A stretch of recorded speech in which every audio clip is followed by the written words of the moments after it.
بسونه حزران سالبگره ایدام کرنا شیخ سعید و 47 حوالینویه. د سالبگره نوت و چهارمین ده کملا شیخ سعید کش علی نویه وی هاتیه دمزراندن برنامه که بیر آنینه لآمدل دارخست.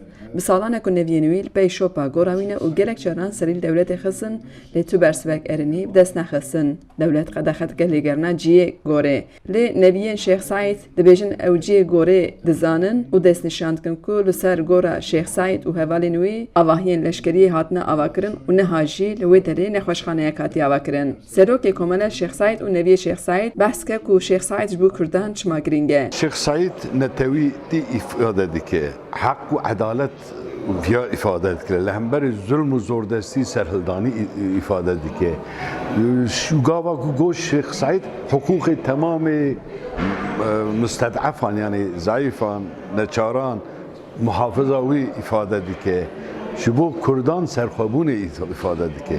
نویکتن این شیخ سعید جی فلات اصوی دست نشاند که کو همو پانکارت آپیشن کشبو بیر آنین آماده کرنه جعالی امنیت هاتیه قدخه کرن. گلک سازین جداشی بیر آنین جدال دارخستن و نوی شیخ سعید دبیشن اف هلوستک ندروسته. دست نشاند کن که دبی همی سازین دن جی دبن کمالی دا جبو چالاکی بهات نباهه. شیخ سعید شخصی که bu saya ku tesir avil ser gelhiye. و siyasetin cuk be cuk ji dixwazin ji wê tesîrê feyde bidin.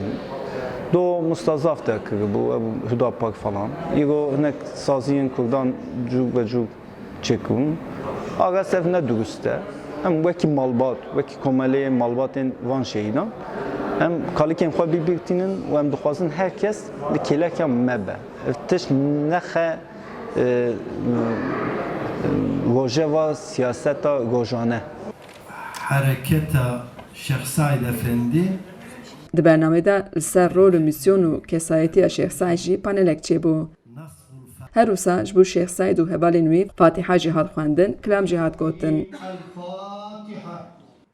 نزد شیخ سعید جابل قلب جبری جنو حجگرا گری کردستانی گریدان گلم جادشینه تردوبای آمده دای خجی جان فرقین دنگ امریکا آمد. میرم آزادی کردستان دستگاه خدای بر تو برو میا هدی با جوش